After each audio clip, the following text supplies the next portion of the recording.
นอบ่คิดพอความหลังก่อนกี้เฮาหากันก็นานหลายปีจนว่ามีลูก2-3 คนอายไปศึกษาหวังได้ปริญญามาฝากหน้ามนต์หวังสร้างฐานะของตน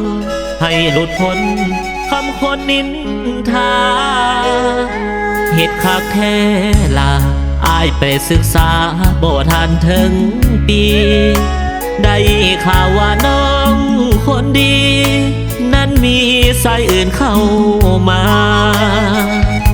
เหตุคือว่าอายได้ตายจากใจเจ้าไปแล้วนะอายบ่คิดว่าพันละยาของอายนั้นสิเปลี่ยนไปเหตุใดจังใดบ่ดูตนอายได้บ่น้องลาอายกินข้าวบ่ายกับน้ำตาเมื่อคิดเห็นหน้าลูกหญิงสายเมียที่แสนหาแสนเธอทูลเจ้าดังดวงใจเบิ่งตีเจ้าเห็นกับอายหอบลูกหนีไป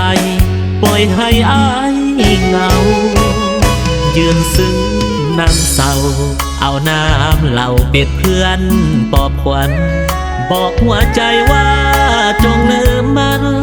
แต่ว่ามันก็ยังง่อยเงาห้ามใจบ่ได้พออยากตายให้พ้นน้อเฮาคิดเห็นความหลังครั้งเก่าน้ำตาไหลยาว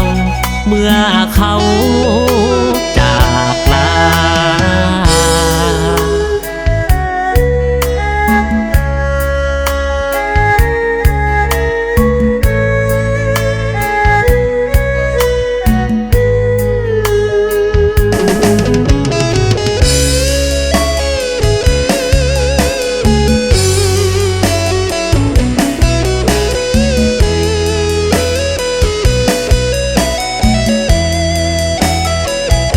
เหตุใด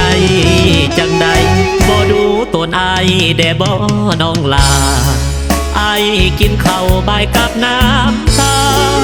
เมื่อคิดเห็นหน้าลูกหญิงสายเมียที่แสนหาแสนเธอทูลเจ้าดังดวงใจเบิ่งตีเจ้าเห็นกับอายหอบลูกหนีไปปล่อยให้อายเหงายืนซึ้งนั่งเศร้าเอาน้ำเหล้าเป็ดเพื่อนปลอบขวัญบอกหัวใจว่าจงลืมมันแต่ว่ามันก็ยังง่อยเงาห้ามใจบ่ได้พออยากตายให้พ้นน้อเฮาคิดเห็นความหลังครั้งเก่าน้ำตาไหลยาวเมื่อเขาจากลา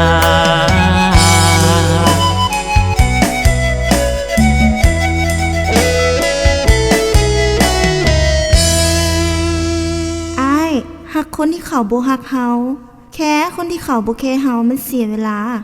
ชีวิตทุกคนย่อมมีค่าอย่าเสียเวลากับคนที่บ่เห็นคุณค่าของเฮาเลยเหตุใดจังใดบ่ดูตนอายได้บ่น้องลาอายกินข้าวบ่ายกับน้ำตาเมื่อคิดเห็น